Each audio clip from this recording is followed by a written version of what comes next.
In a world where most people watch movies and then forget about them, these brave heroes join forces to watch them again and then talk about them. Join them in their epic journey as they go back in time, a decade and beyond, to revisit and break down films from a vast array of genres. Do these movies hold up over time? Are they classics? Find out on Retro Movie Roundtable. Starring your hosts, Brian Fry, Chad Robinson, Dustin Melbardis, Nathan Lutz, and Russell Guest. Coming now to headphones in your ears. Welcome all you lords, ladies, and knights of the Retro Movie Roundtable. Welcome to the show where we watch movies and then talk about them.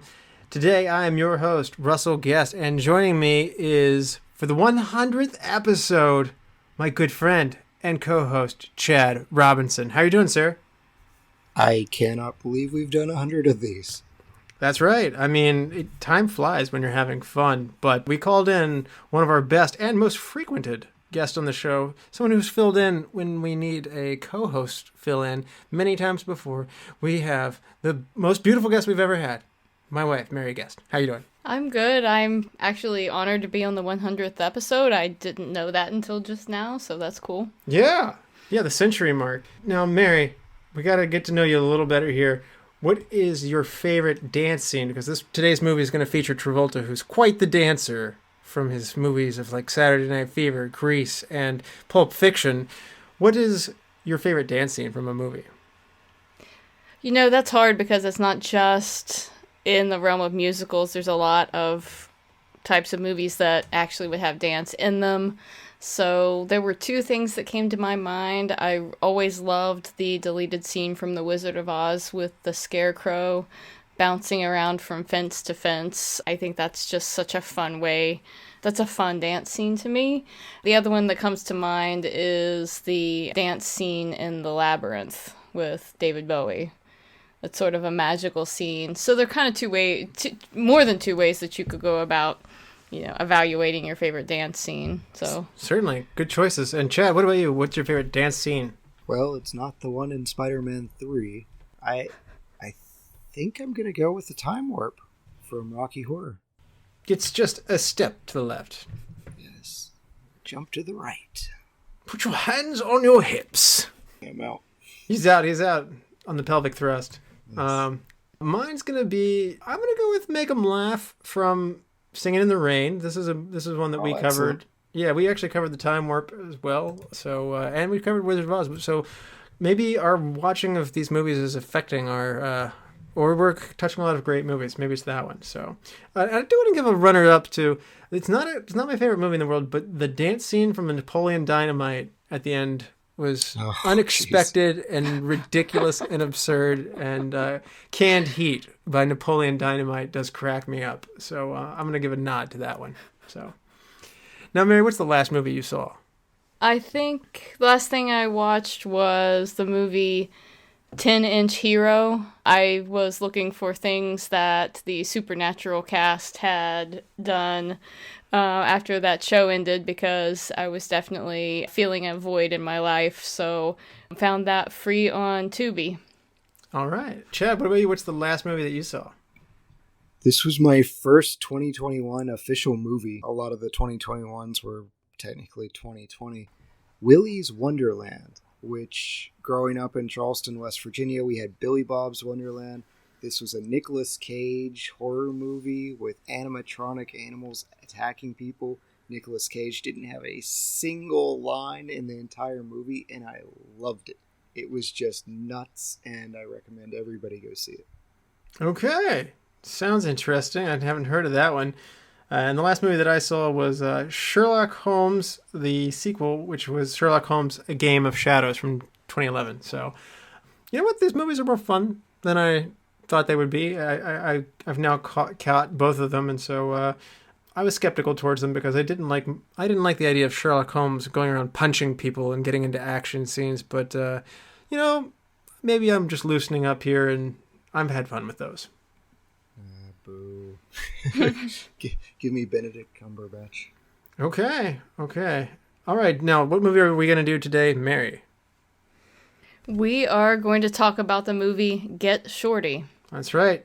Get Shorty comes out in 1995. It stars John Travolta, Gene Hackman, Rene Russo, and Danny DeVito, amongst some other great actors. It grosses $72.1 million in the box office, placing it at 15th on the box office on the year. It comes in behind While You Were Sleeping and ahead of The Bridges of Madison County. The number one movie that year is Batman Forever. IMDb gives Get Shorty a 6.9. The Rotten Tomatoes critics give Get Shorty an 88%, so it's pretty fresh. Now, the audience score, surprisingly, doesn't like it as much. They're all the way down at 70%, which is close to the IMDb rating. It's a little confusing at that big space there, so... The Golden Globes nominates Get Shorty for 2 awards for Best Motion Picture and Best Actor, and it is a nominee Screen Actors Guild Award for Outstanding Performance by a Cast in a Motion Picture.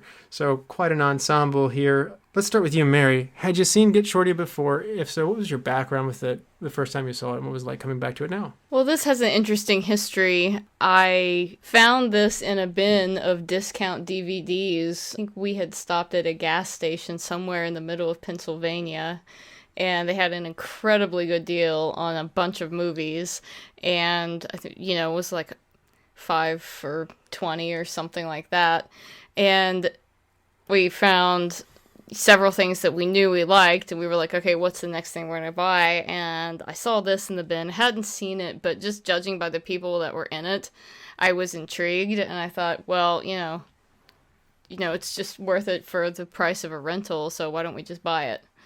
Turned out that was a really fun movie, and I'm glad we got it. So you can judge a movie by its cover? In this case, I judged a movie by its cover. Yes. All right, and so do you feel like it was fun to pick apart and get into deeper and come back to today? Is it holding up well? Yeah, in the kind of world we live in right now, I didn't really want to do a movie that was gonna bring me down. So I knew this was a fun movie. I knew it would be fun to break down the intricate plot and the interesting characters. So, yeah, that's why I shortlisted it. Yeah. Now, Chad, had you seen Get Shorty before? I hadn't. I had no background. I feel like we're slowly forcing me to see every Elmore Leonard adaptation. I've knocked off 3 in short order. So yeah, Russell once described Rob Zombie and Power Man 5000 as really easy Christmas presents, 1 horror and 1 space. Well, Elmore Leonard get him like Dick Tracy dolls, and he's happy. So this was a new experience. Coming out of sight, I was not excited. I was like, oh, this guy again. So I was a little concerned. And how did it go down for you, though? Pleasantly surprised. I enjoyed it quite a bit, and I'm excited to talk about it. Okay, that's good. And I, myself, basically, Mary shared her entire story. That's the benefit of bringing your wife on the show. So that was my first time seeing it as well. And I had a blast coming back to it now. And this is one of those movies that I would recommend to people. I think that enough time's gone by that probably some people are starting to forget about it. And it's definitely worth the mention to say, like, hey, don't forget about this movie. I don't want it to get covered with dust and we're lost in the sands of time. So now Prince of Persia Sands of Time could get lost in the sands of time. I'm okay with that. Getting lost in the sands of time. Yeah, we can forget about that one. Yes. I'm sure Jake Gyllenhaal wants to. I'm sure he does. Yeah. All right. Now, if you have not seen Get Shorty, you're going to want to pause this, go watch the movie, come back and finish it if you don't mind. Spoilers, we will proceed after this because there are spoilers that lie ahead. So when we return, we will get into our 100th movie of Get Shorty with spoilers. We will be back after these messages. Welcome to the Flashback Flicks Retro Movie Podcast. I'm Ricky. I'm Grayson. And every week we review a movie from the past and reflect on things we missed, things we loved, and things we want to see again. Yeah, because we believe any movie worth watching is worth watching again. So if you like films, friendship, and a lot of callbacks, I mean, just so many callbacks, then subscribe on Apple Podcasts, YouTube, or wherever RSS feeds go for like-minded movie-loving individuals. Like you. All right, and we're back. Chad, for those who have not seen Get Shorty, do you want to give people a recap on the movie Get Shorty from 1995? Sure thing. So we've got Chili Palmer. He's a Miami loan shark working for a mob boss named Ray Barboni. He's sent on a mission to collect $300,000 from a guy who faked his own death through an insurance scam, but he kind of gets distracted with another job to collect a debt from film producer Harry Zim. Zim's making B-level horror movies and therefore is awesome. Chili travels to LA to track down Harry and pitches a film idea to him after breaking into Zim's star actress's house. A little strange there, but as misfortune would have it, Harry owes $200,000 to a drug dealer, and we begin what's essentially an Elder Scrolls side quest. The money's in a locker guarded by DEA agents. That'll be important later. So Chili completes his actual main quest. He collects the money from Leo, the guy that fakes his own death. Then he goes on to date the actress that I mentioned he broke into her house, Karen Flores, and convinces her to help him cast her ex-husband, Martin Weir, played by Danny DeVito, in Chili and Harry's movie idea. Harry wants to use the insurance scam money to finance his own movie, but an angry Ray Barboni shows up and he interferes. He wants his money that he sent Chili after. After several more double crosses, including the guys Harry owed money to, Chili tricks Barboni into opening the DEA locker, and Barboni goes down. Chili's now free to make his movie in peace. I really tried hard in this plot summary to work in a couple TLC jokes, but I feel like Chili succeeded in chasing those waterfalls. I guess he ain't no scrub. All right, sometimes you just gotta creep. Creep.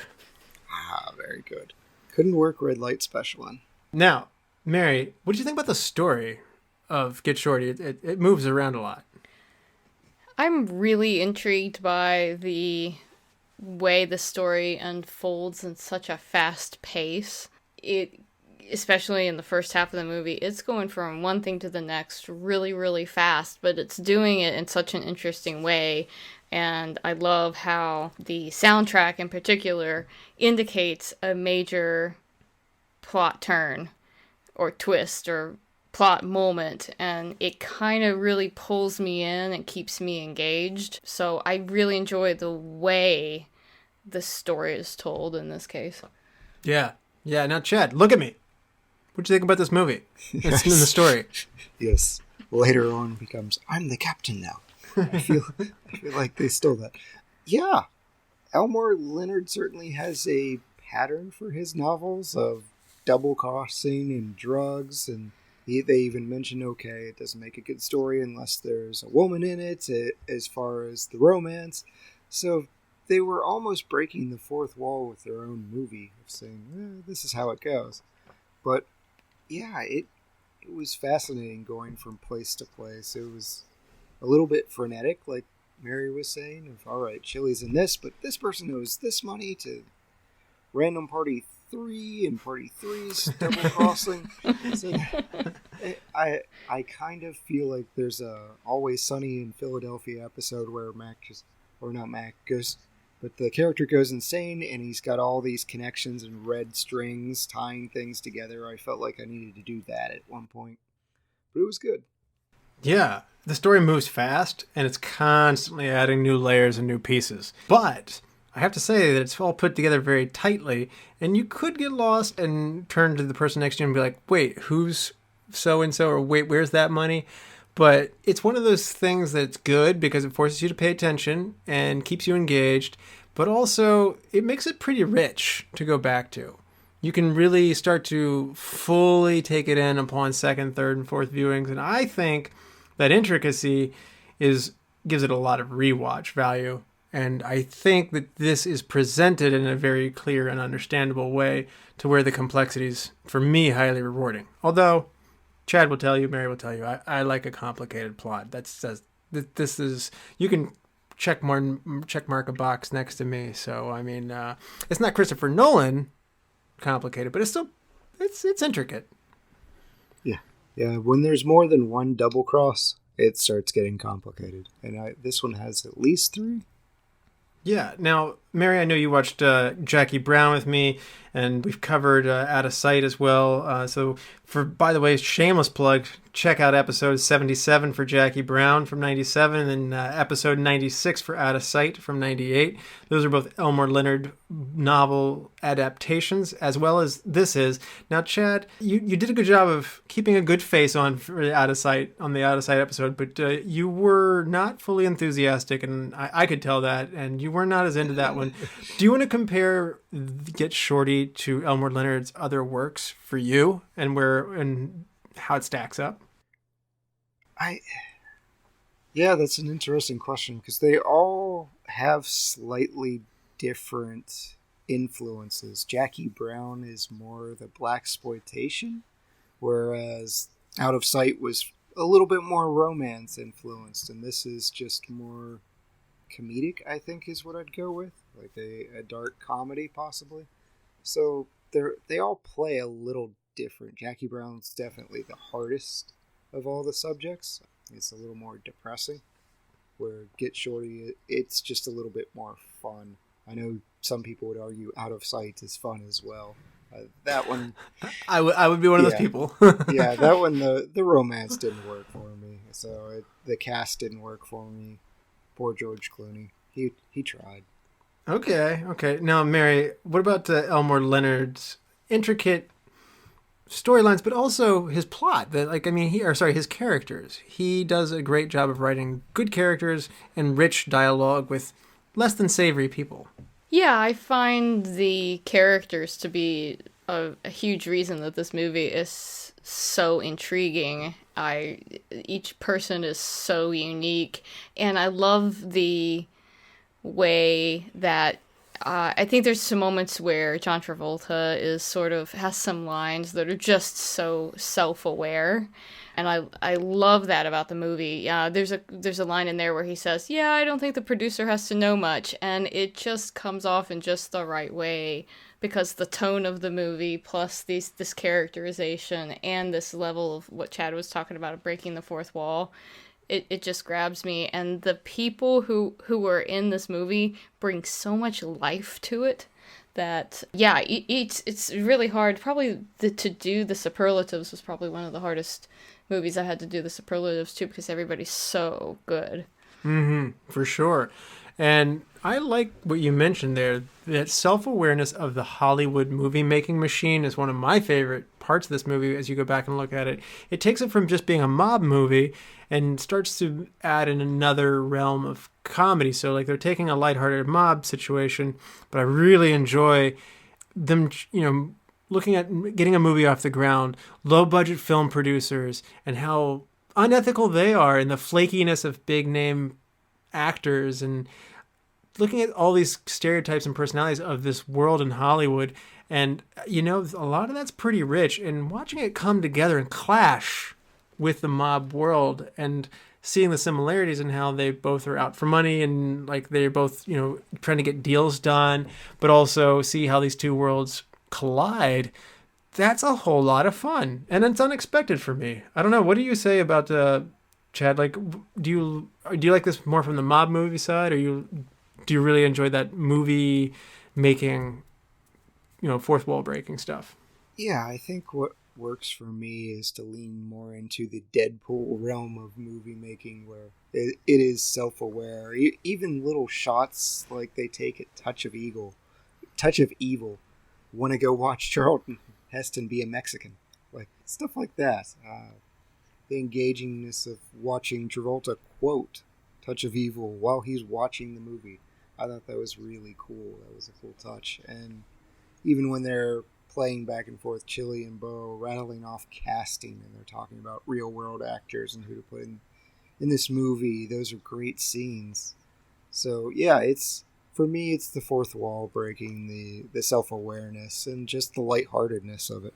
You could write a screenplay? Yeah. I mean, it's not that hard. I mean, you just type it out there and then get somebody to fill in the commas and stuff and later on. And you know what? I've even read one of these before, and I know there were some misspellings in there. And you know what? There weren't many commas in there either. So I don't know that it's all that hard. I don't know. It just occurred to me, when I was researching this, I thought, they keep bringing up the Shylock, and that's not a term you hear very often. And I was like, where have I heard that before? So Shakespeare. It's Shakespeare. It's the character from The Merchant of Venice, and So Chili is he in a certain way is sort of that Shylock from that play, because he's the one doing the high interest rate loans and the dirty dealings, but then he, like that character who I think he converted to Christianity in the end. I haven't read it. I just general knowledge about the play. Well, Chili didn't do that, but he did convert to he went from this sort of mob type, profession to movie making profession, and was trying to get into it in a clean way, part ways with his loan shark kind of approach, and using those skills in a way that isn't criminal. So I thought, after I took a minute to think about it, it was like, oh, they're really bringing in some of these Shakespeare plot elements. See, I almost thought that Chili had a short attention span. Like, he's just over there, oh, this is shiny, oh, this is shiny. Collecting debt. Maybe I'll make a movie. Maybe I'll date this girl. Maybe I'll go to Los Angeles instead of Las Vegas. Just, ooh, piece of candy everywhere for this guy. Yeah, I liked how he was kind of jaded about the mob world, and that he just had this adoration for film and for movies. And that drove him to this. You could even see him like picking up his I got a movie producer who owes me money, and like his eyes like kind of lit up like, movie producer? Like, I love movies. I want to meet this guy and take his money. His joy of film somehow rubbed off on me. I liked just his sheer enthusiasm of the character, even though he's a tough guy. I like the fact that he has this genuine enthusiasm for film, and it rubs off on everybody around him. Even Zim, who's been through the rodeo many times before, is captivated by him. And Karen Flores in particular, as you mentioned, there's a romantic element to this. She's kind of in a rut with her movie career, and I like that she kind of, sees his, not naiveness, but his passion for what probably drove her to go out to LA and start acting in the first place for herself. Now, this is unspoken, but you can see the warmth, and I like how passionate and how enthusiastic he is in this industry when so many have lost track of that. You can, behind the scenes, you could really just see Harry Zim just snorting coke or whatever off of his desk. He's just completely phoning it in. Yeah, I feel like she in particular kind of got empowered by Chili's excitement over the movie industry, and I think it empowered her to go into producing, because that was so fun to watch in her character. She was just so ugh, another Zim movie. And it got her. This whole plot was actually her in as a way into the production business, and I thought that was a cool element to the story. Nothing wrong with starring in B-movie horrors. Danielle Harris, keep doing what you do. You know what? I didn't put that together, but I have a feeling that actually was a big part of why this went down for you better than these other ones. You add a B-movie horror guy making creature features in here, and I was like, oh, wow, this does say, you're going to get half a star off of Chad for that alone. Oh, his office was just so much fun. I kept pausing it and just looking around his office at all the little knickknacks and things arranged around the room. Just this is awesome, and I just want to play in his office. Not saying there's anything wrong with being in a B-level horror movie. That seems like it would be a fun thing to do, but she had grown tired of it, and you could tell. So I'm just saying that it was, a positive for her character to move on from. I don't know, Chad seems like he's a pretty big fan of Slime Creatures 3. Yes, that is his best work. And she did her best work in Slime Creatures 3, so she was putting in a high performance. Now, these characters are all crafty. They get to the point. The dialogue is sharp, tight. It's a good direction, which I'll get into here in a little bit as well. And that makes the story fly, and it's really fun to experience. I like that everybody there are no idiots in this one. Bo wants something. He's smart. He's intelligent. He's trying to go out there and get it. Chili's very smart. He's always one step ahead of everybody, and he's got this amazing confidence that makes it work. I mean, Martin Weir is like a great actor, and Harry Zim is just like, you know, I mean, he's not an idiot. He's experienced. He's a bit, his practices are a bit shaky, but he knows the game. I would have to sort of disagree with you on that. I think Harry Zim did some stupid things along the way. He's desperate. He's desperate. Chili could tell him exactly what to do, and then he does the exact opposite of that. Yeah, but I mean... So, I don't know if I agree with you on Zim's character. I mean, yeah. Even Ray Barboni, like, he's not a total idiot. Like, when you first meet him in the beginning, he gets his nose broken and he gets shot, like, and grazed on his forehead, and you're just like, this guy's a buffoon. But then later on, you see that, you know, he's a force to be reckoned with in his own right. And Bear, who's like a meathead, you know, he's quite clever and turns out, and, you know, he's in a bad situation. He wants to get out of a situation with Bo, and he actually stages things so that he can find his way out of it. So, I mean, there's a lot of intelligent characters, and that's good. I think that makes everything interesting. It makes all these moving pieces. Yeah, they gave Bear that great humanizing scene after Chili beats him up, where just Chili starts talking to him like, "So, how's your day? You know, how's it going?" How many movies have you been in? 60? Yeah. Yeah, that was a very endearing scene. I think that's one of the things that I liked about Travolta's character as we kind of transition into the actors here. Like, Travolta is a tough guy, and we see that in a few moments there. He's always calm, he's always collected, but he's also, I guess he's got a lot of integrity for what he's doing. I think at one point, Leo's wife puts her hand on him and she goes, "You're a good man, Chili," and that actually is true. He says what he means. He doesn't try and put everybody in a bad position. For instance, he actually tries to protect Harry. He's like, "Why don't you give me your mob money?" He's like, "You don't want that. Like, it's going to cause you a world of problems." And he tries to shelter him from it. You know, Leo is one of those people who's just like, "I'm going to help you out here. I'm going to pay you back your money. I'm going to treat you reasonably, but I am taking this money because it's what I have to do." But I mean, you know, Chili's not necessarily out for himself per se. He turns everything that he gets to into good fortune for himself, but he's not trying to wreck everybody else as he goes through there, and that makes him very likable. No? Completely failed you there. Yeah, he's insanely likable. And that's so important for this movie, is just his charisma and his interactions with, you know, Danny DeVito, Martin Weir, with Karen Flores, that it could have gone so wrong if he wasn't so likable. Here's a dude that just broke into your house and is sitting there drinking with your producer, talking about a movie script. He just didn't have that honesty. I don't know that I go as far as innocence, but it is almost like a childlike enthusiasm for things.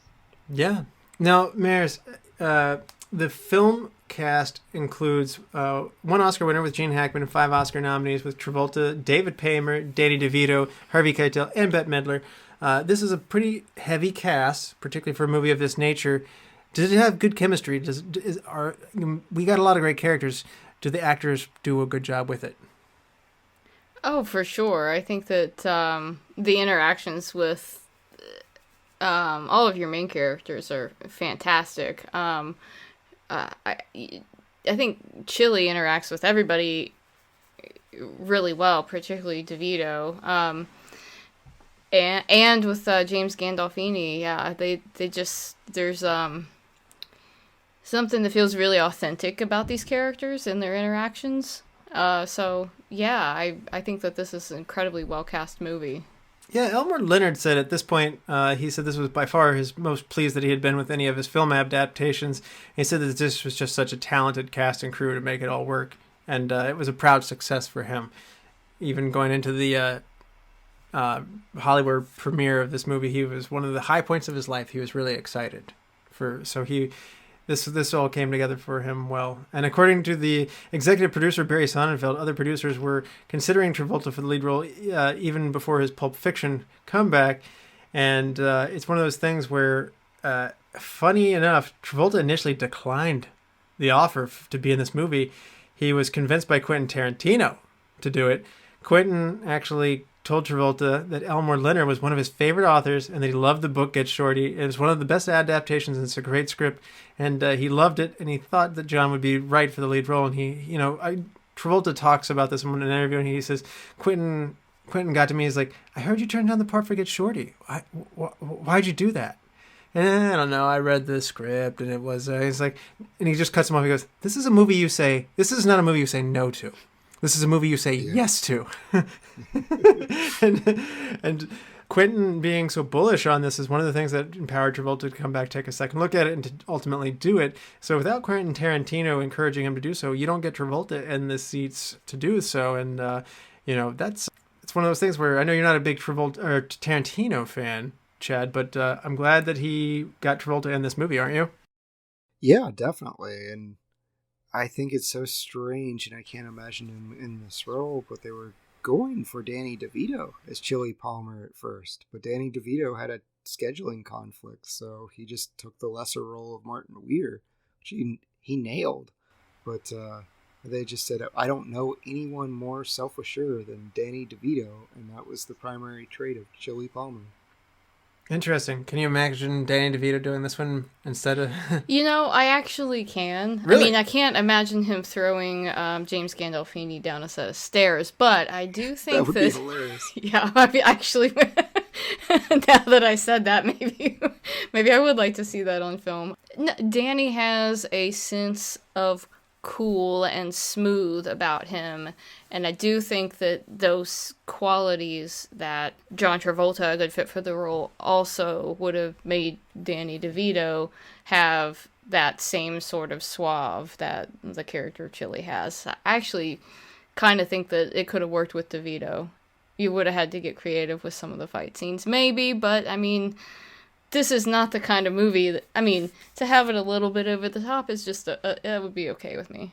Yeah. Now, Michael Keaton, Bruce Willis, Danny DeVito, and Al Pacino and Dustin Hoffman are the other people who are listed who turned this role down. I can actually see Bruce Willis and doing quite a good job with this one, but I think Travolta is just so good in this one.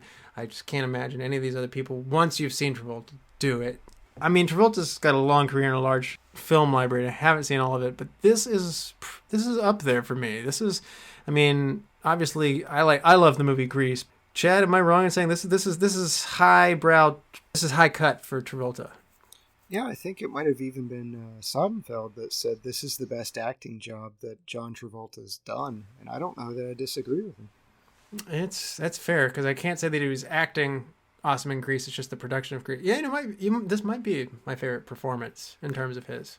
It's better than Battlefield Earth. I was gonna say it's better than Swordfish, but you picked a better bottom movie than I did. Now, Gene Hackman also turned down this movie at first because he doesn't like to do comedies, and Sonnenfeld said that's exactly the attitude that he wanted on this set. He said to play it straight and let the audience decide if it's funny. Hackman kind of came into it, and he based his portrayal on Harry's M on a slimy agent that he used to know, who was the phoniest man that he ever knew. So many near misses with Travolta and Hackman almost saying no. I'm glad they changed their minds, because, I mean, Hackman is funny in this, isn't he? Don't you think? Oh, yeah. I think there's sort of an awkwardness that he portrays, which is just perfect for this role. There's a moment where he's called up, what's the guy, Ray Bones, and he's acted like he's some tough guy, and he gets off the phone, and the look on his face when he gets off the phone, like that, I think that was my favorite Hackman moment of the movie. It's just that look on his face, like, oh, what did I get myself into? So I think there's a subtlety in doing a movie that's not really laugh out loud funny, but has something about timing that it's sort of an art. Yeah, Chad, I myself am like Mary. I'm sitting there going like, there's not like ha ha ha knee slapping, like, did you see the funny thing happen? But it is funny somehow. Why do I find this movie to be so humorous and enjoyable from a comedic standpoint? I think you're kind of watching people make it up as they go along. And Gene Hackman, Mary referenced the phone call. He didn't know what he was doing, and Ray Bones has been threatened before, and he's not entertained at all. I love when he hangs up the phone. He goes, Yeah. It's like, well, that was a horrible idea. And Chili's making up the movie industry. Like, Gene Hackman goes, and then what? And Chili's like, that's it. That's all I've got. That's not a movie. You've got to have more than that. Where's the girl? Where's the resolution? It's like, I don't know yet. Everyone's just, they're out of their elements. And I think that's probably what's working for you is the fish out of water. yeah, I think that's a good point. Yeah, I hadn't thought about that. It's like so many of the characters are doing what they're doing for the first time. You know, Harry Sim's got himself way in over his head with this mess he's gotten himself in. He's not experienced being in this mess. Chili's reinventing himself by becoming a movie producer, so he's doing something new. Same with Karen Flores, as she's upping her game by getting into production, which is also new for her. So I think that's kind of interesting.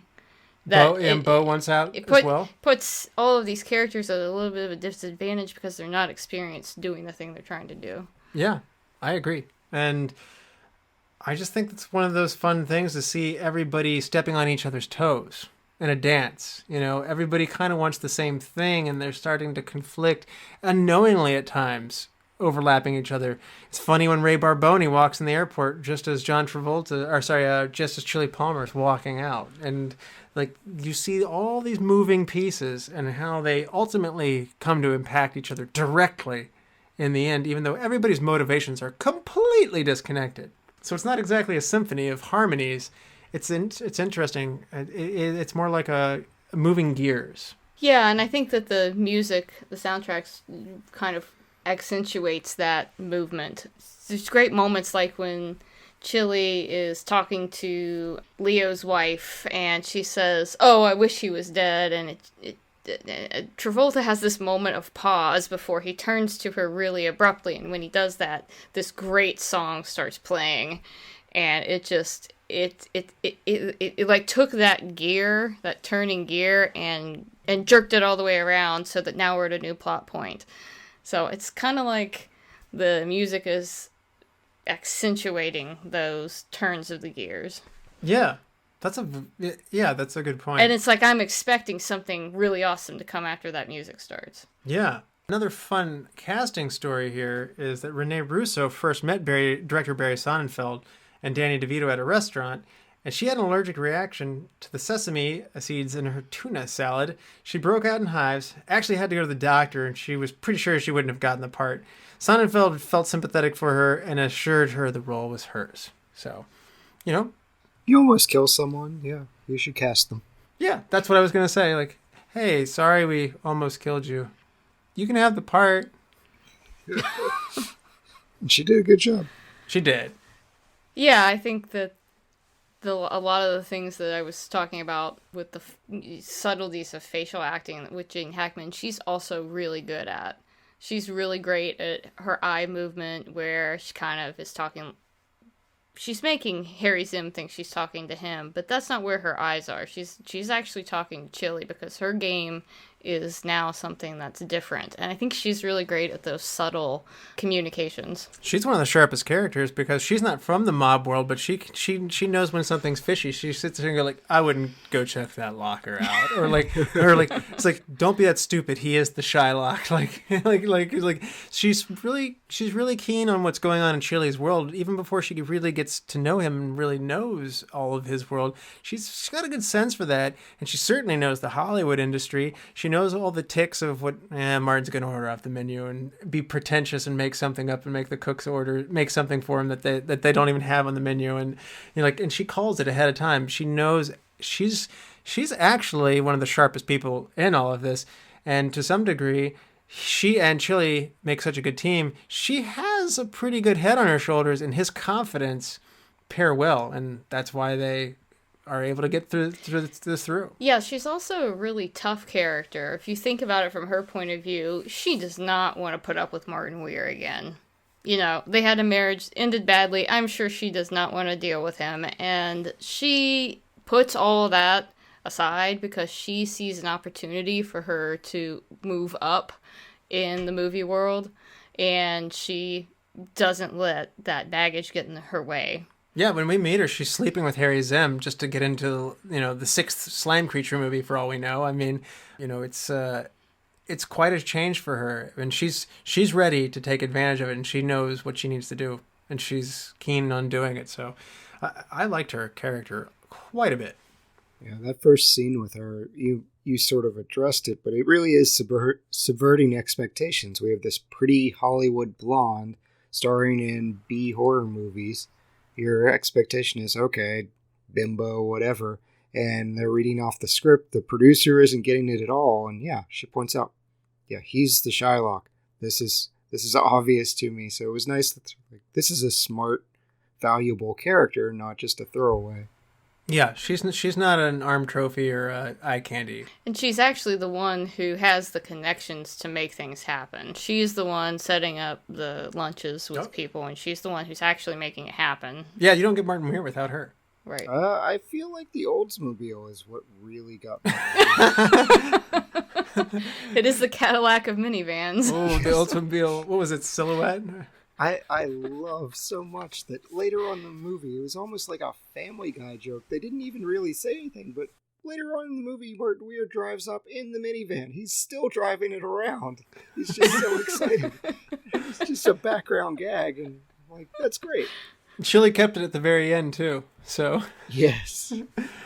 Yeah. Now, another fun alternate casting. Samuel L. Jackson was the first choice of the role of Beau Collette, and I do like Sam Jackson a lot. And I don't want to knock Delroy Lindo, who did this, but Sam Jackson does sound pretty good to me on that one. That is one swap I'm tempted to buy. No, you say no? I do not like that. So I really hate off the cusp of, this is off the heels of Pulp Fiction.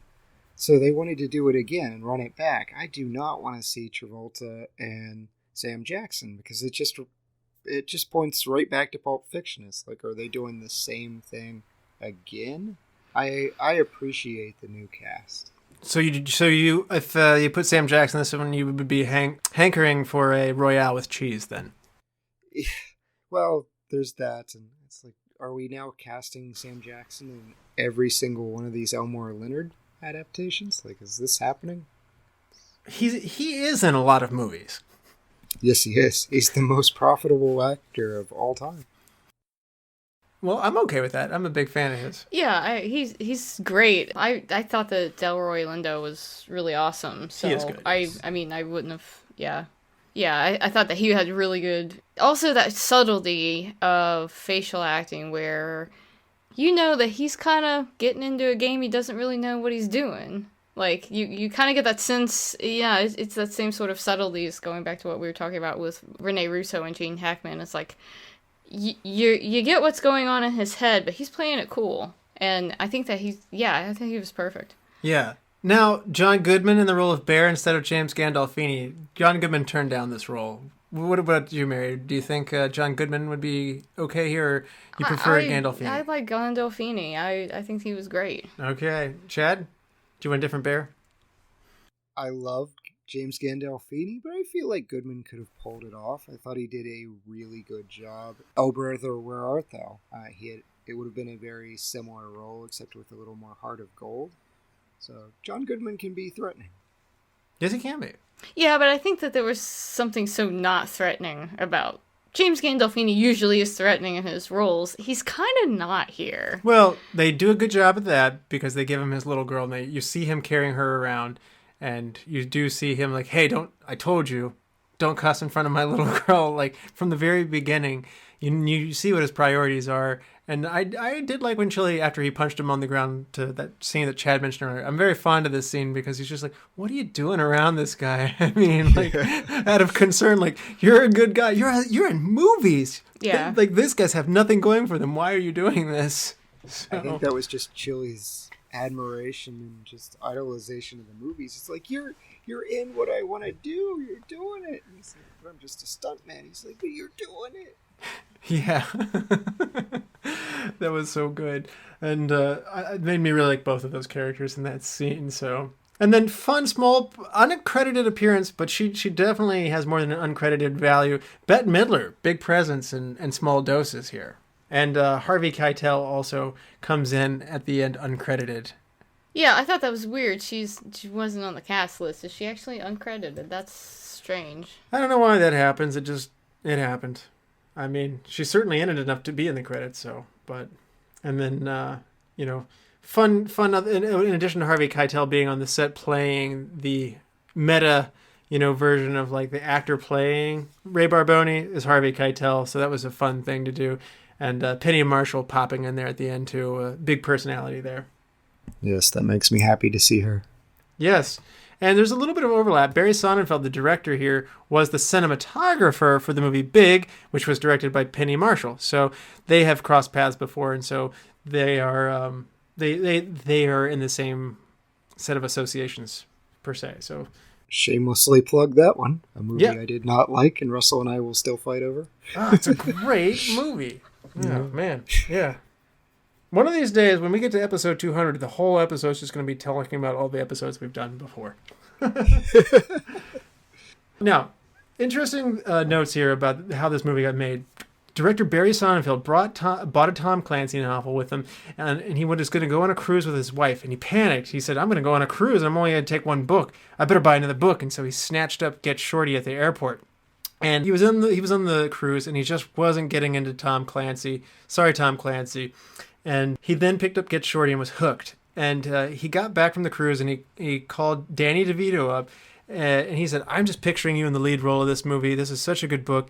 I think you should buy the rights to this, and we should make it. And DeVito said, all right. And so he buys it, buys the rights, and he says, Barry Sonnenfeld, you should direct it.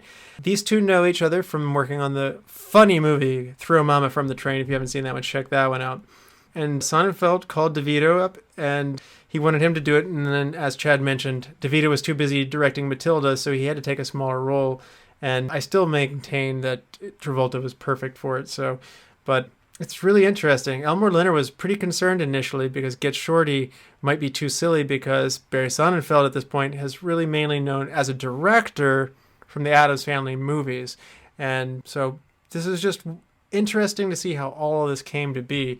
Barry Sonnenfeld really got the engine going on this one. And honestly, he bought a paperback. This book had been out for a few years. It's interesting to me that such a good piece hadn't really come across the shelves of somebody in Hollywood's eyes. It's really interesting, that one. Mary, did you have any other thoughts about like the writing inside of this from the Elmore Leonard side? How this movie got made? Not about how the movie got made, but I feel like Chili is a quote machine. Is so many great lines. Yes. You mean I.E., not E.G. E.G. means example. Man, I'm going to enjoy killing you. No, but go ahead, Chat. Elmore Leonard saying this is the truest adaptation of any of his works, and man, the guy can write dialogue. Like Mary's saying, Chili's just so quotable, and I like that the guy that he modeled Chili after actually is in this movie. Ernest Chili Palmer does show up. Yeah, the dialogue is just so smooth and so impressive. I know we talk about, a Quentin Tarantino movie, that's what he's known for, is his dialogue. This didn't seem to have any wasted scenes. It didn't seem indulgent. Like, that's a complaint of mine quite frequently with the length of some of these other dialogue-heavy directors.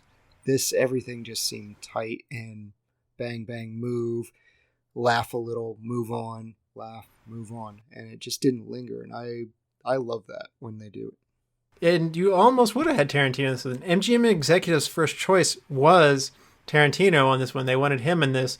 Obviously, Sonnenfeld got behind the engine to make it happen. And as you pointed out, Tarantino got to do an Elmore Leonard book in his own right, and 2 years later with Jackie Brown. But I think you nailed it on the head.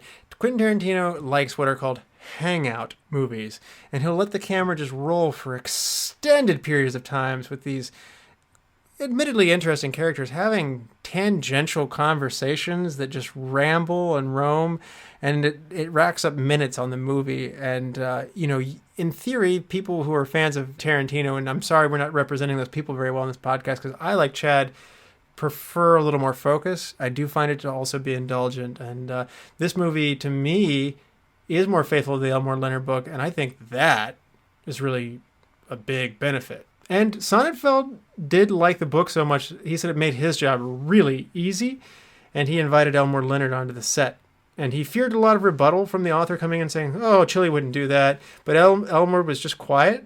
And Elmore Leonard in an interview said he was really tickled when Barry Sonnenfeld came up to him and was just like, so don't you have any suggestions? Like, what would you do here? And like, he said that was absolutely unheard of him. Directors do not ask you that. Normally they're just kind of like, okay, you wrote the book. It's my movie. Shut up. And so, that level of respect for the writing kind of shows through in that story to me.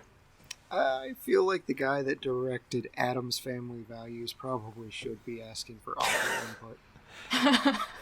Yeah. Well, okay, we say that, but on the other hand, as a cinematographer, Barry Sonnenfeld has been involved with some very good movies. Blood Simple, Raising Arizona, Throw Mama from the Train, Big, When Harry Met Sally, Misery. So this is all before he ever goes on to become a director. But I mean, so he's a cinematographer, and he's very involved with a lot of high pedigree movies. So don't just chalk it up to Addams Family for him. Okay, Wild Wild West, Men in Black 3. How many more do we need? Okay. He did Men in Black as well, the first one, so it's not just Men in Black 3. So yes, he does finish off on a rather unceremonious fashion. His last 3 movies are RV, Men in Black 3, which I didn't hate Men in Black 3 as much as you seem to, but 9 Lives and RV are starting to get a little bit lightweight. I think Wild Wild West will wreck your career. And it should, unless you're Will Smith. Yeah. Well, I mean, when you're the Fresh Prince of Bel-Air, you get a miss like that. So Yeah, you get a couple passes. Yeah.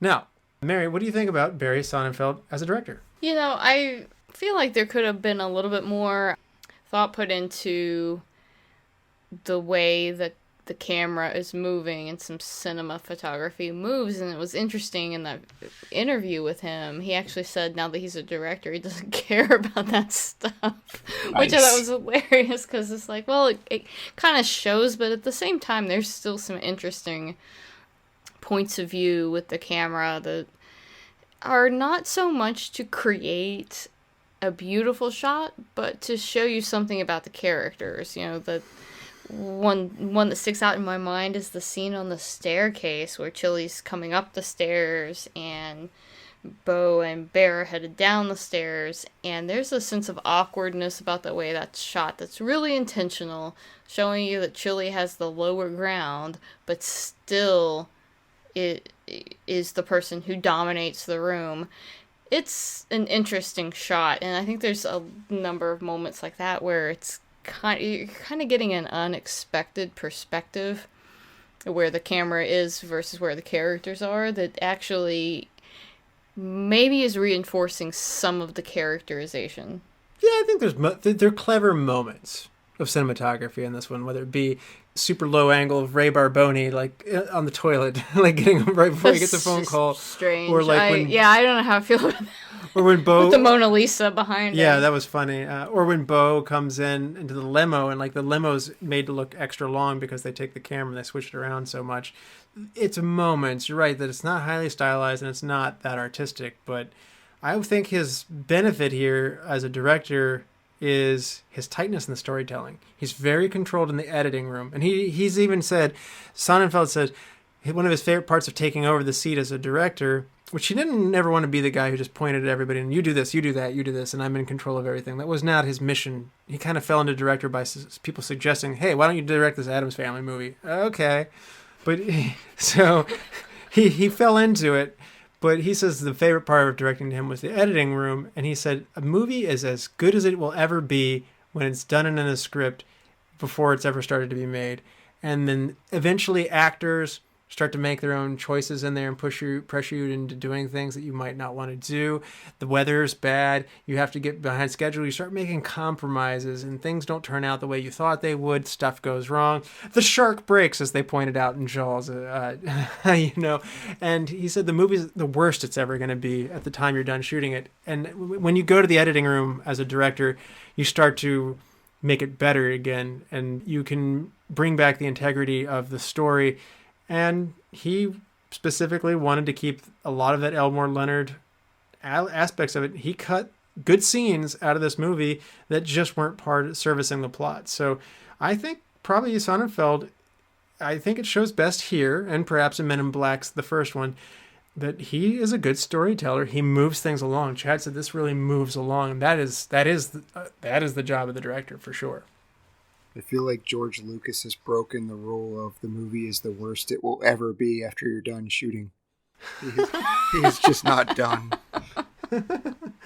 Stop retouching stuff. Yeah, Stop. he'll come back 20 years later to make changes that make no sense. Give me my movie back, George. I really think the asteroid field was better with potatoes, and I have tried to find a version that would be that version. Well, I don't think you can even get it now. Return of the Jedi was certainly better before they added the music number in Jabba's palace. Oh, Jedi rock. That's it. Yeah. That I didn't need that.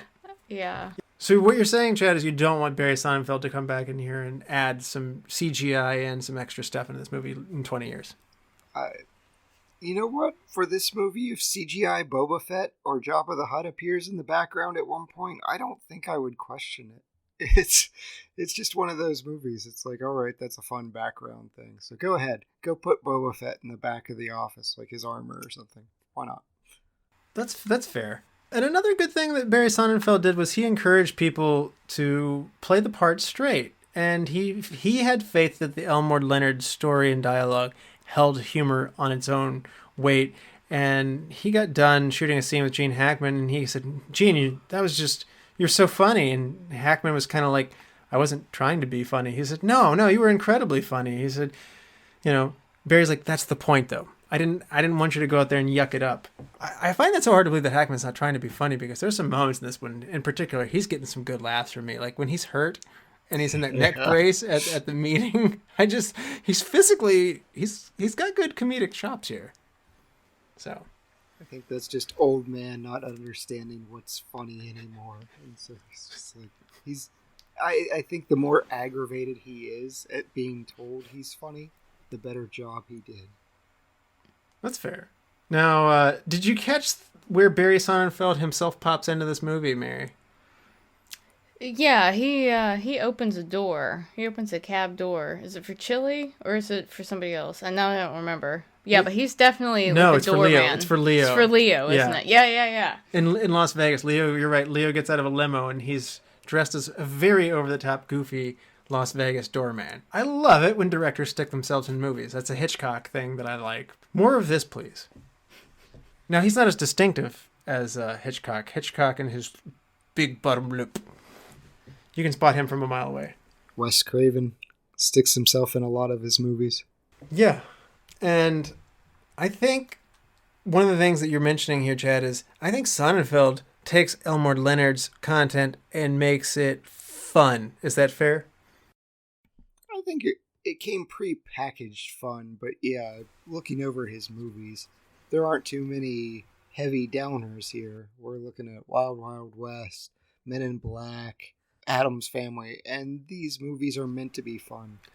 It's very interesting that, Get Shorty a little bit more serious, but he keeps that light, fanciful music in here. He tells you, hey, you're still going to have fun even though people are getting whacked. No, I think part of what keeps this movie so light is the characters. And I'm noticing that the character of Chili, he does something that you don't see very often as a leading man. He is approaching his game by making the people around him better at what they do. He's challenging them. He challenges, even at the very beginning of the movie, he challenges the tough guy that Dennis Farina's character, Bones, hangs around with. He says, why are you hanging around this guy? He's already kind of setting that tone that's the kind of guy he is. He does that with Bear. He challenges him, like, you've got talent and skill. Why are you not using it? He's inspiring Karen Flores to get excited about movies again. He's challenging Harry Zim and showing him how he can do the game better. He even does it with DeVito, where he's coaching DeVito how to act. Martin Weir is this, famous actor, and Chili comes in. He doesn't know anything about acting, but he's actually making Martin Weir a better actor. And I think that general approach, which says, it lets us get behind this character. That it's not about Chili. He's actually getting where he wants to go by making other people around him better. That's a great point. It's kind of like the theory, and people talk about what makes a good project manager, just in general, in any kind of field. They make the people on their team better. That's good. That's good, and that's part of what makes him likable. Yeah. Yeah, and I think that gives the movie such a positive mood. Even if he's going to go and punch a guy in the face, we still like Chili. Why? Because he has this approach toward life in general, and we can get behind that. Yeah. Now, Chad, this movie is entirely shot in Los Angeles, even though it says it's in Miami, Brooklyn, Las Vegas, and obviously Los Angeles. Did you like the locations and where they chose to shoot everything here? Sonnenfeld, I don't know if, or not Sonnenfeld, Leonard. I don't know if it's a checkbox or what, but Miami somehow got to be involved, at least briefly in his movies. So, yeah, it could have been anywhere. L.A. for the movie industry, yeah, that's a must. But the Vegas kind of detour is a little strange to me. It didn't feel important. Well, that's where gambling's going to be. Harry wouldn't bet all that money likely in Los Angeles. I feel like there are some bookies in Los Angeles that would disagree. Right into us bookies in Los Angeles that potentially, big Hollywood directors owe you money. Just right into the show at Retro Movie Roundtable. They listen. They listen to us. You know who you are. Get some of that wise guy money. Yeah. Miami's not Miami. Miami is actually a Art Deco block. It's kind of a notorious block. It's shot in many movies in Miami. In Los Angeles, and the Italian restaurant where you see Farina and Travolta in the beginning. That's just a restaurant in Santa Monica. So I gotta say they had me fooled. Obviously climate wise, this is not something you feel so much, but didn't you? I felt like we were in Miami at one point, didn't you, Mary? It's been a long time since I've been to Miami, so I didn't question it. Yeah. Maybe somebody who's from Miami might have picked up on it, but I did not. I assumed we were in Brooklyn so little. I assumed that one wasn't Brooklyn. It's dark. It's night. It's a warehouse. It's that could be anywhere. So, but Las Vegas similarly, all those hotels and stuff like that. None of that was actually in Las Vegas, minus the long shot, which they did have like a brief shot from Fremont Street in Las Vegas, but everything else was L.A., which, I gotta say, my favorite proper location they chose here was the Aero Theater, where they chose to see Orson Welles' Touch of Evil. And this is a fun movie theater because this is the same movie theater where Frank the Rabbit appears to Donnie Darko. Nice. Yeah. And there's another one that I think that you would like, Chad. This is the same movie theater that appears again in Scream 2. Oh, okay. The very beginning, the opening of Scream 2. Yes. You still need to see that. Just forget the spoilers you heard at the panel. Yes. And also, Tony Scott's, which is a Tarantino script, Small World, it's all coming full circle. True Romance uses this same movie theater, the Aero Theater in Los Angeles. They just say it's in Detroit. And it's one of the early scenes where Christian Slater comes in and watches a movie with great enthusiasm. Actually, enthusiasm that might rival Travolta's enthusiasm in this movie. And then Patricia Arquette also comes in behind him and looks longingly at him. So, and they get together there too. So, and if you want to hear a podcast on True Romance, Chad, what would be a good podcast? I don't know who would have covered that. You should probably check us out. People that are listening, go download other episodes. Do you all always have this many plugs in? The more the better. In each episode. Yes, I am shameless, and it's rubbing off on Russell. Before he felt a little bit of shame, and I think I've just eroded that all. I have most fun doing this with Chad. I have to admit, when I'm on with Chad, I'm just like, how many plugs can we get into a show? It's essentially the Super Troopers meow game for me. The record's 8. Can we do more than 8? I bet we can. I think we did it on this one. If not, we will.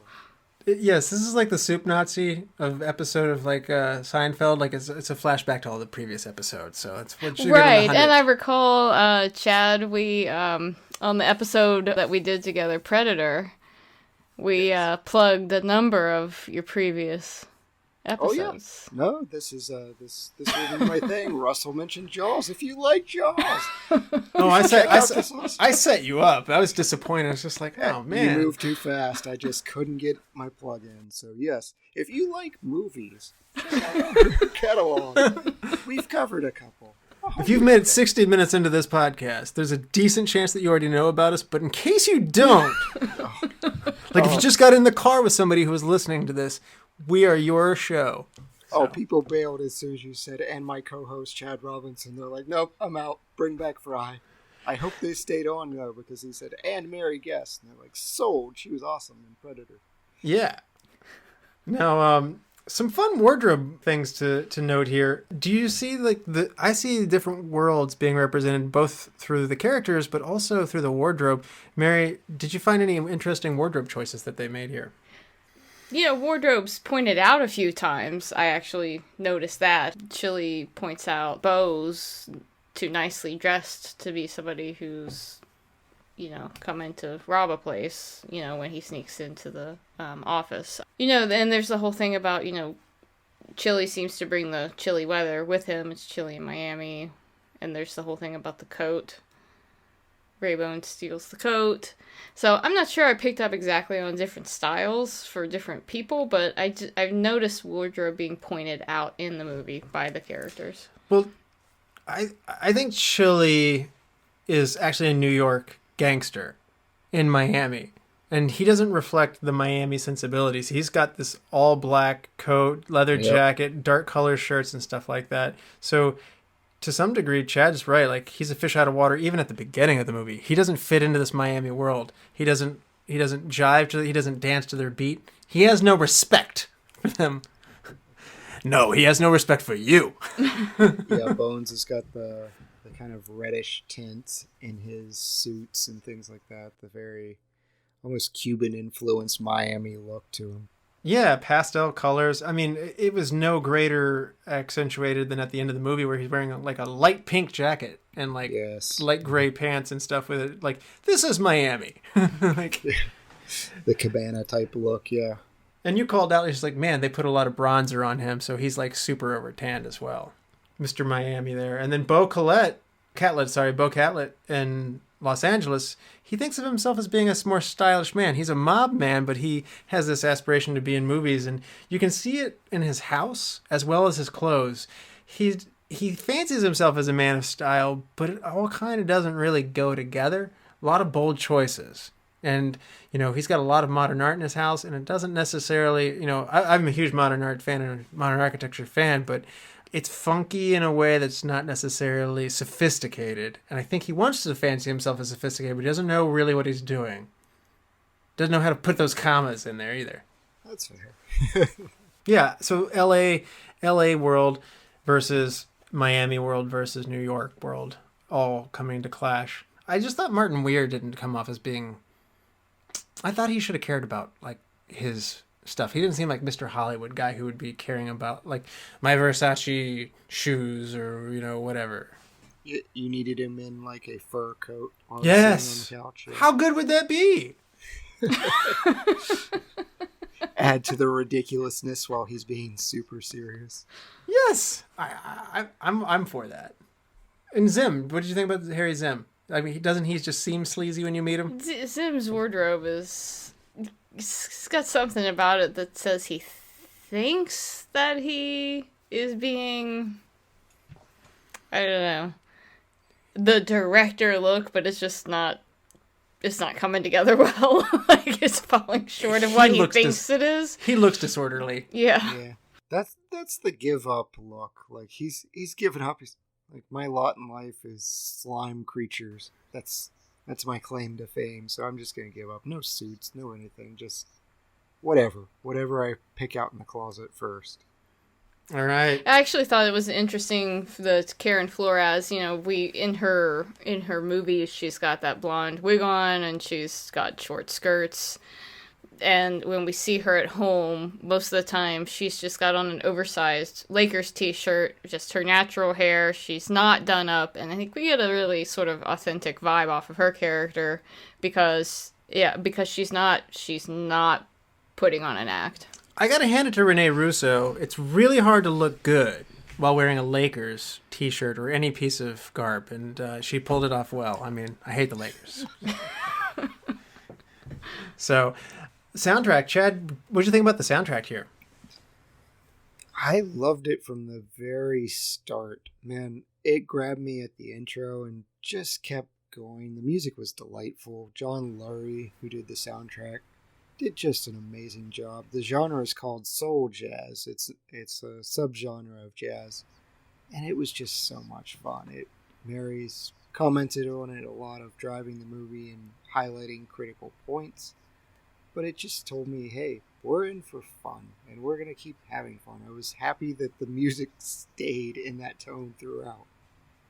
Yeah. Now, Mary, I came downstairs and I noticed you were just like listening to the soundtrack on its own. That's pretty high praise for a movie soundtrack, isn't it? Yeah, I really enjoy just the general vibe from the soundtrack. You get songs from Booker T And the MGs, and just it's got such a great vibe. It almost a little bit reminds me of the way the music in the TV show Twin Peaks was done. It's got a little bit of that jazz sort of vibe, and it kind of has those same moments. It's like when you hear that jazz music start up, you know something weird's going to go down at the Great Northern Hotel, and it's like the jazz music pulls you into the next plot twist, and I like that about it. Yeah, it's great. It was nominated for a Grammy Award in 1997. No Oscar nominations, though, surprisingly. So I thought this was a very cool soundtrack, and I think you guys are right. It just hit the right tone in the movie. It is wildly fun, and perhaps this contributes to this might be a big part of why I was just sitting there going like, why am I having so much fun and so enjoying myself and laughing so much on this movie, whereas some of the other Elmore Leonard stuff is a little more intense, and certainly in Jackie Brown heavier. And I think the music, has a fair bit to do with it. It also sets up the comedy moments. Yeah. Especially at the beginning of the movie. You know, Momo's birthday party, and these are great comedic moments for the music. Yes. And you guys ready to hand out some awards? Love to. Yep. Yeah, sure. Mary, give us the honor. Who's your MVP of Get Shorty from 1995? I think it has to be John Travolta. For me. Nice. I think that he brings the whole movie together. Nice. And Chad, MVP. You covered it earlier, but I'm going with Quentin Tarantino. He's not... Wow, this is a first for Chad. Yeah. I mean, if we ever do From Dusk Till Dawn, it may come up again. But yeah, convincing Travolta with the line, "This isn't the movie you say no to." I love that. And without his interference, this movie isn't nearly as awesome. Yes. So is this the first time someone not involved in the movie has gotten a superlative? I think so. I think For so. the 100th episode. Right, there you go. Outside the box. Yeah, I was very tempted to pick Elmore Leonard, and I'll give a nod to him, but I think Travolta, as for all the reasons that Mary said. Man, what a good vehicle this is for him. Like, this and Gries are right there for neck and neck for me, for my favorite Travolta performances. So, best supporting, though, this one's quite a bit harder with such a good movie. Mary, who's your best supporting actor? You know, this is difficult with such a huge, talented cast, but I went with Rene Russo. I felt that her authenticness and her subtleties with acting skills, she had great timing through the movie, and yeah, I thought she really shined in this. Great pick. Yeah, now Chad, what about you? Best supporting? I'm going to go with Tom Hanks. I'm confused. Oh, sorry. Yeah. Yeah. You got me on that one. I was like, what? No, Danny DeVito for me. It's a small part, but he makes every scene count. Him being so excited by the minivan and then driving it around later. His acting job, like, it's hard to fake act while acting. and he just did this so serious scene that he probably was just howling during takes where he's looking at John Travolta. So I loved it. I love all these picks, and this is how good this movie is that you have 3 different choices on the superlative, but I'm going to go with Gene Hackman. He really made me laugh, and he was so slimy, and his character advances the plot so well, and obviously he's the one who holds the Mr. Lovejoy plot, which, by the way, I love that we never hear anything whatsoever about Mr. Lovejoy. Like, I think it's better that way. Yeah, I'm going to go with Gene Hackman on this one. Now, Hidden Gem, Mary. I thought it was fun that Penny Marshall was in the end of the movie, so I was picking her. Great choice. Yeah. Yes, always a good choice. Chad, Hidden Gem. Alfred Dennis, who played Ed the barber. I wanted more barbershop scenes. It was like when I watched Luke Cage, the best scenes were always inside the barbershop. It was my favorite dialogue. He's even sassy to bones. I liked his character. Yes, that's a good choice there. And Mary was also fond of those barbers. Yeah, they were fun. My hidden gem is going to be David Paymer. He's who plays Leo. I just thought he was so good as this skittish guy who was out of his element, over his head. And I just thought Travolta said it so well. I was like, I don't know how you made it this far. You're so dumb. He has a great face for being that kind of squirrely guy. Gosh, you're right. He just physically is exactly what this role needed. So love it. So now this one's going to be hard because I think we've all equally said that we like this cast. But if you have to recast somebody, who's it going to be, Mary, and who are you going to put in their place? So I'm going to go with John Gries, or he played Ronnie Wingate, Bo's sort of sidekick. He was fine in the movie. I just thought that might be an opportunity to insert maybe a more memorable character. And I was thinking about who might have been sort of there at the time, who could have done it. And I thought French Stewart might be able to give us a little bit of something interesting in that small role. Stargate and Third Rock from the Sun's very own French Stewart. Yeah, I mean, he's memorable when you see him. He always adds something a little extra, so I felt like that role might need a little bit of something extra. Yeah, he gets buried. I could see Bruce Willis, because he got mentioned before in like the Chili Palmer casting. I don't know if he would want a smaller part, but I could see him taking that too, maybe. Bruce Willis can sort of surprise you and pop up in places that you don't expect him to be, so that could be fun, yeah? Yeah, I don't know. I was sitting there thinking about, like, I saw that one on like the list of almost casted or offered. I was sitting there going like, yeah, he kind of do he his would fit this movie because the whole 9 yards makes me think of this. Make him look different than he normally looks, and maybe it could be one of those like you don't notice it's Bruce Willis until like the third time you watch the movie, and you're like, that's Bruce Willis. Maybe it could be fun. Chad, recast. I'm going for Miguel Sandoval's Mr. Escobar. I didn't really have a problem with his performance, but if I'm going all out, I'm getting Antonio Banderas to do the role. Oh, intimidating. He's done some great kind of villains, and I think he would really liven it up here. Nice. I like that. And he's way more intimidating. Yeah, I can see that. I can totally see that. Yeah, give him his long hair from Desperado too. He can have whatever hair he wants. Yeah. The recast for me is going to be Renee Props as Nikki, the rock and roll girlfriend of Martin Weir. She's good. She does the part fine. She looks the part well. But wouldn't it be fun to actually stick in a real musician, a real rocker, and to insert them as a fictional rocker? I thought that would be a fun thing to do. So I was kind of bouncing around between like PJ Harvey, Courtney Love, or Joan Jett. And I think Joan Jett's going to be my choice on this one. That would be fun, but have her play a different musician. No, she wouldn't be. Exactly. Just the way that DeVito is Martin Weir. Yes. An actor named Martin Weir. She would have a different persona. Yeah. That would be fun. Like she would just be another musician. And she's certainly believable as a rocker. So, but again, Courtney Love, PJ Harvey would be great choices too there. So, best shot of the movie, Mary. We've talked about a number of sort of interesting shots. It's kind of hard to pick. I think that there's a few that stand out, but the scene in the parking garage with John Travolta and James Gandolfini, where he beats him up and then he's talking about, like, oh, how many movies you've been in and all that kind of stuff, and the moment switches to be this endearing moment, and it's all done in a silhouette shot.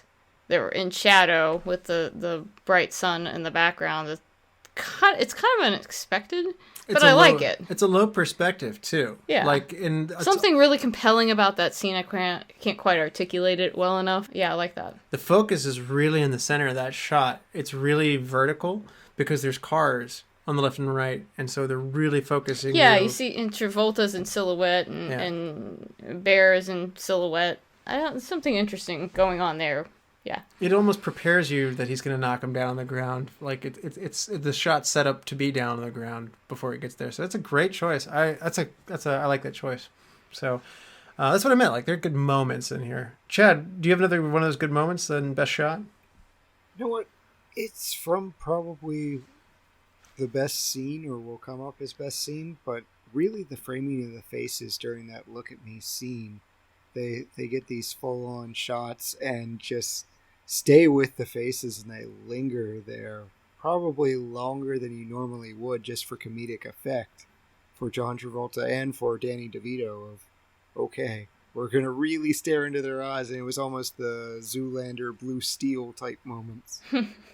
Okay. I'm going to go with the beach sunset where Karen and Chili are in silhouette, and there's a brilliant bright orange sunset. The smog in LA is why they have such beautiful sunsets.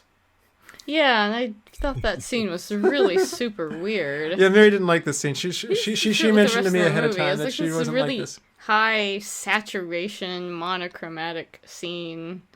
I mean, the silhouette thing had been done a couple times in the movie, but it's the kiss. Like, this is where Chili and heavy saturation of icky smog yellow, just too stylized. I don't know. I didn't fit with the rest of the film. She didn't like this, but I thought this was when Chili and Karen come together. They kiss for the first time, and they're yes, but I was distracted about is something wrong with the TV? Did we lose the color? Why is it all yellow? Wow, yeah. Did the baby knock the cords to the color ports? No, that did happen on Rocky Horror Picture Show. I had yellow lips at the beginning of Rocky Horror. All right, well, it's a really good one there. So, best scene, Mary. My best scene is actually Chad's best shot, the look at me moment where Travolta's trying to get Martin Weir to be him. That it's such great chemistry between those actors. Yep. It's a fun scene. I'm trying to get inside your head. What am I thinking? Well, a metamorphosis doesn't actually occur. But I'm curious. What are you telling me? You're tired? You want to go to bed? Like, wait. That was really good. Yeah, and then Karen has a great moment there also where he's like, "What happened between us?" Well, you at my birthday party. Yeah, you slept with Nikki. Oh yeah, that was a good party. The whole thing, yeah, from beginning to end, that scene's great. And it finishes out with what I thought would be somebody's hidden gem of the Cadillac and minivans, the Oldsmobile Silhouette, which was produced from 1989 to 2004. And when Oldsmobile went down, it was a staple of their business. So it actually was a big seller. So you were expecting somebody to pick the Silhouette as their hidden gem. Yes. Well, that's reasonable. Yes. Now, it is the Cadillac minivans. Chad, best scene. I really like the office scene with Bo and Chili going back and forth, talking about movies and talking about casting. And what really got me is when Bo suggests Morgan Freeman. And Chili, just being Chili, he's like, Morgan Freeman? But he's a colored guy. And Bo's instant reaction, what do you mean? That's what the role needs. Yes.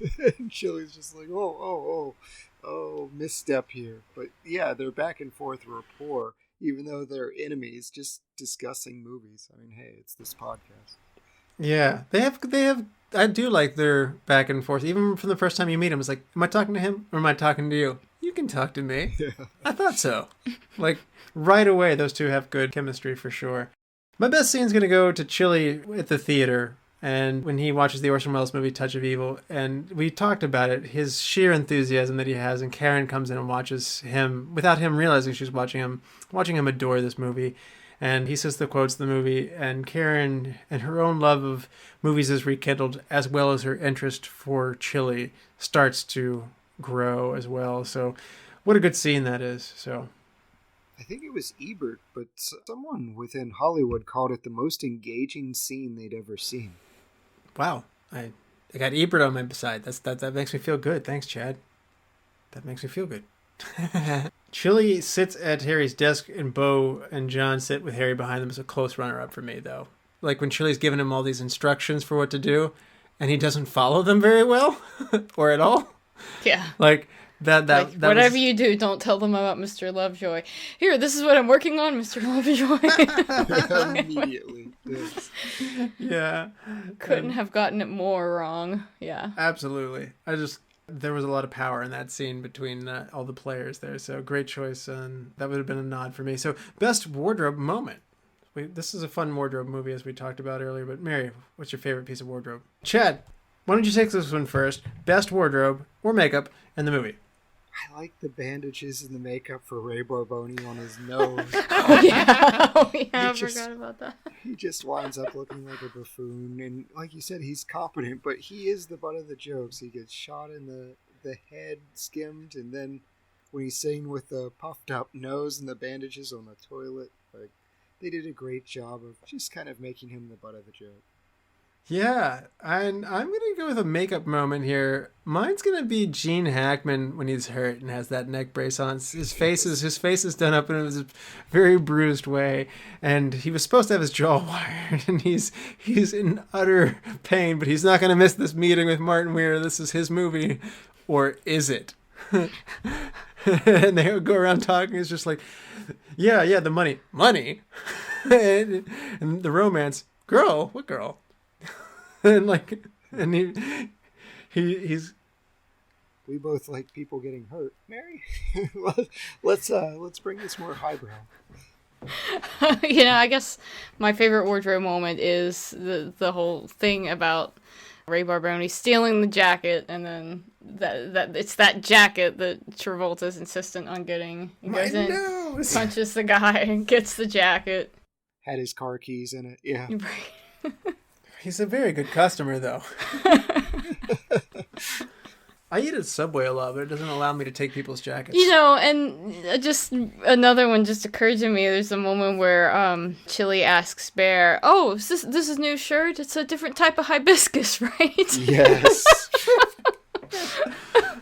Yeah. I'm going to go with, so change one thing. Mary. There was something that just continued to bother me right at the end of the movie, and I can't get over this one point. They're talking with Chili and Karen are talking with Martin Weir's agent. I think is who they're talking to, and they're talking about, I guess, the next movie, or maybe they're talking about Mr. Lovejoy. I don't know, but they said, Martin's too short. Martin's just not right. Why? He's too short. That bothers me as somebody who's 5'1.5". The assertion that Martin Weir is too short for a role, or that anybody's too short for any role, does get at me a little bit. Okay. That is my change one thing. Okay. And you want to get Shorty in your movie. You don't want to keep Shorty from being in your movie. I don't know. That, to me, I question that decision at the end. Okay. And Chad, change one thing. I'm going to be wildly inconsistent with my Elmore Leonard novels and the adaptations. So this one, unlike Out of Sight, I want more romance. I just felt like it was a little bit undercooked. And so we just don't get a lot of the interaction that I wanted with Karen. Even at the end, it's like it wasn't necessarily clear that they were still together. It was almost more like a joint business venture. So I kind of wanted it to be more obvious that they were together. Wow. Okay. Yeah,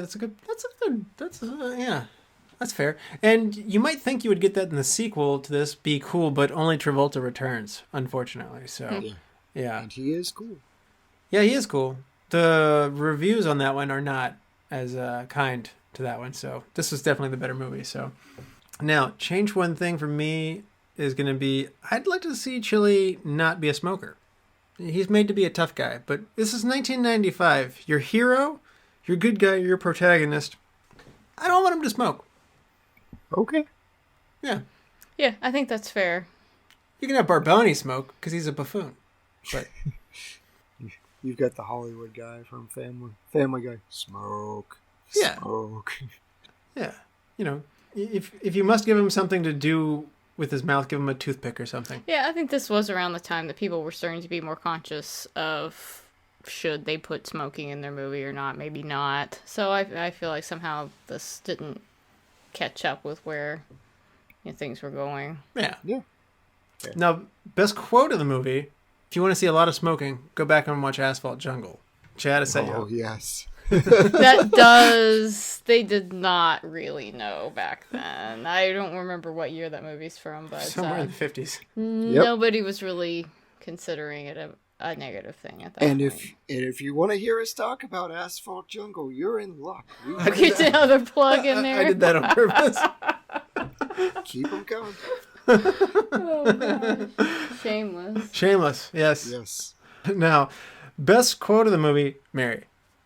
It gets me every time. I ordered a Cadillac. Oh, well, you got the Cadillac of minivans. And then the follow-up jokes that we get about... Can I take that for a spin? Yeah, I can take it for a test drive. You don't say. Now, Chad, what about you? What's your best quote?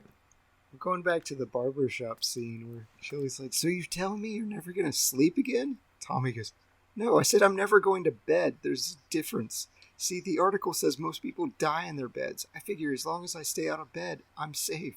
That's the dumbest thing I've ever heard. That is good. That's the kind of thing you pick up on a second or third pass. I like that one. I'm not going to go with the famous Chili Palmer look at me, which is totally the trademark. I can't believe that one didn't get picked, but I'm going to go with Chili Palmer saying, I cannot believe how you do business out here. Yeah, you said it more than once. That's also a good one. Like an utter disbelief of like, what is this, amateur hour? What kind of mob are you running out here? Like, almost a critique of like, that's not how you do business. Everybody has normal names. What are you doing? Although I did like that they made fun of like, Chili? Momo? Where do you guys You get these names? names. Yeah, breaking the fourth wall again. Another good Chili Palmer line was like when Ronnie Wingate he's like, excuse me, bro, but who the F are you? And he's just calling me as like, I'm the one telling you how it is. Or that was Rio Bravo. Just the indignation from him messing up a movie. It's like every time I mess up Jaws 3 and Jaws 4, which is a lot. I also like the, you must bring something heavy to the deal. And Chili's like, I do. Me. Yeah. The end of the Martin Weir. I believe you. Good stuff here. So now, time for this to come full circle on a 5-star scale. Mary, what would you give Get Shorty on a 5-star scale with half-star intervals? I really enjoy this movie, and I'm going to give it a 4.5. And it gets knocked a half a point, specifically for the line at the end about how Martin's too short for the role. Don't be mean to short people. Then Yeah. I'm going to dock the movie on points just for that. No, Chad, 5-star scale. What would you give Get Shorty? I'm going to go 4.5 as well. I loved it, had a great time. I've recommended it to people already, and I would agree this is the best Elmore Leonard adaptation. I'm also going to go 4.5 because I give in to peer pressure and you both gave it that. No, I'm also just going to give it a 4.5. It's pushing the 5, and it's honestly, perhaps in time, if I share this with enough people, enjoy it enough times, it has potential to go 5 over time for me because it is holding up awfully well and it is a lot of fun on rewatch. So 4.5 with hopes of someday elevating. So yeah. Very nice. Yeah. Now, Chad, do you want to help me pick a movie for next time? I would love to. Yep, let's go back to the 90s at a different era of hero movies. So option 1, Judge Dredd from 1995. In a dystopian future, Joseph Dredd, the most famous judge, a police officer with instant field judiciary powers, is convicted for a crime he did not commit and must face his murderous counterpart. Option 2, The Shadow from 1994. In the 1930s New York City, The Shadow, played by Alec Baldwin, battles his nemesis, who is building an atomic bomb. Option 3, Blade from 1998. A half-vampire, half-mortal man becomes a protector of the mortal race while slaying evil vampires. I know you hate vampires, so I'm pretty sure that last one's not going to be a connect for you. Oh, I love Blade, and I always point this out for Black Panther. They're like, this is the first Marvel Black superhero movie. I'm like, is Blade nothing to you? But yeah, Judge Dredd. Gotta go Judge Dredd. We've gotta get Stallone in here. Yeah. You know, first time we've brought him back in since Demolition Man. Yes. I feel like you took my joy there. You beat me to it. Because there's an episode we covered on Demolition Man. Yes, there is. Check it out. All My right. favorite podcast that's wasted 20 minutes of your time talking about stuff we've done. I do think that we've added 10 minutes on that. That's a fitting thing to do for the 100th episode. I won't do this for every time, but I'm steering into it extra heavy. So that's the last one for me. Mary, thank you so much for coming on the show. Thanks for having me, especially on the 100th episode. It was fun. Yeah, we definitely had fun being on there with you. And if you want to hear more from Mary, you can definitely catch her on. And if you want to hear more from Mary, you can hear her on the Retro Movie Roundtable on the Batman Returns, Wizard of Oz, Buckaroo Banzai, Pan's Labyrinth, Predator, and the 2019 year-end special, as well as the top movies of 2009 episodes. This record will never be beaten because Russell will never allow me to do it again. Yes, yeah. Well, that's what happens when you're like a 7-timer for the show. So, and Chad, thanks as always for getting us to the 100 mark. It's been so much fun. May there be 100 more, man. Absolutely. We've got some big wins to cover. We do.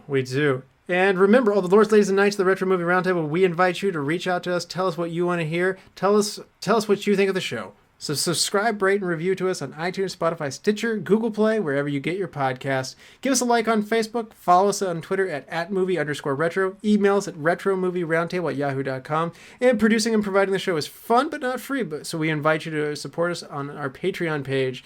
As always, thank you for listening. Be good to each other and watch more movies. Chad? Stop hating. Start participating.